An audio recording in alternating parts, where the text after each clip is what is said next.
ডাক্তারেরা মনে করে এটা আমরা করোনার মতো ভয় পাইতেছে, নার্সেরাও আসতে চায় না, ডাক্তাররা আসতে চায় না।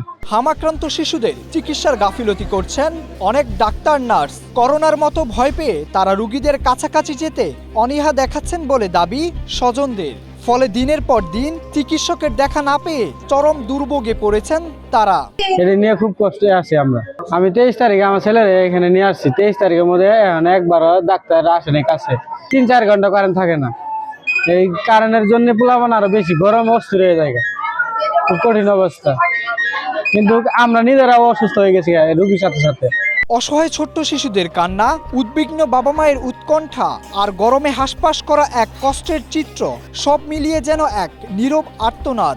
অসুস্থ সন্তানকে বাঁচাতে হাসপাতালে ছুটে আসা পরিবারগুলো এখন চিকিৎসার পাশাপাশি লড়ছেন অব্যবস্থা আর অবহেলার সঙ্গেও। বাচ্চা তো অসুস্থ, সাথে সাথে গার্জেনরাও অসুস্থ। মানসম্মত না চিকিৎসা, ঠিক মতো আসে, ডাকে নিয়ে আসতে হয়।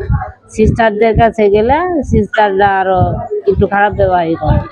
আমাদের অবস্থা খুবই ভয়াবহ, কারেন্ট থাকে না। কারেন্টের কারণে বাচ্চারা অসুস্থ, গার্জেন অসুস্থ, কারেন্ট থাকেই না। জামালপুর জেনারেল হাসপাতালেরও এই চিত্রের সঙ্গে যোগ হয়েছে তীব্র বিদ্যুৎ সংকট। ঘন্টার পর ঘন্টা বিদ্যুৎ না থাকায় গরমে আরো অসুস্থ হয়ে পড়েছেন শিশুরা। কয়েকদিন থেকে অনেক বেশি বাড়ছে আগের থেকে। আগে যে তুলনায় ছিল হামটা 2-3 দিন থেকে অনেক বেশি বেড়ে গেছে। ওয়ার্ডে তো যত সংখ্যক রোগী থাকা দরকার তার থেকে অনেক বেশি সংখ্যক এখানে অ্যাডমিট আছে। তার মধ্যে যেহেতু কারেন্ট থাকতেছে না, গরমে এদের যে র্যাশের যে ব্যাপারটা এটা আরো বেড়ে যাচ্ছে। যেসব রোগী 3-4 দিনে সুস্থ হওয়ার কথা, তারা 7-8 দিন সময় লাগছে সুস্থ হতে। যেমন রোগীর জন্য সমস্যা, তেমনি রোগীর যে গার্ডিয়ান থাকে তাদের জন্য অনেক প্রবলেম হচ্ছে।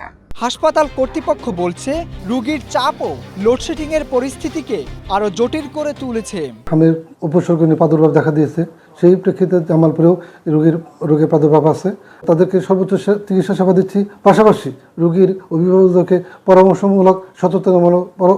সচেতনামূলক পরামর্শ দান করতেছি এবং আমাদের সিভিল সার্জনের নেতৃত্বে জামালপুরের মাঠ পর্যায়ের স্বাস্থ্য সহকারীরাও এই সচেতনামূলক কাজ করতেছে, যার দরুন এখন পর্যন্ত আমরা জামালপুর অনেকটাই ভালো আছি।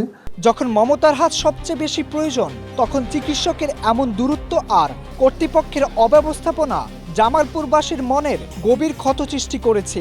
এই নিষ্পাপ শিশুদের আর্তনাদ শোনার মতো কি কেউ নেই? Moshiur Rahman Mohin, Asia post.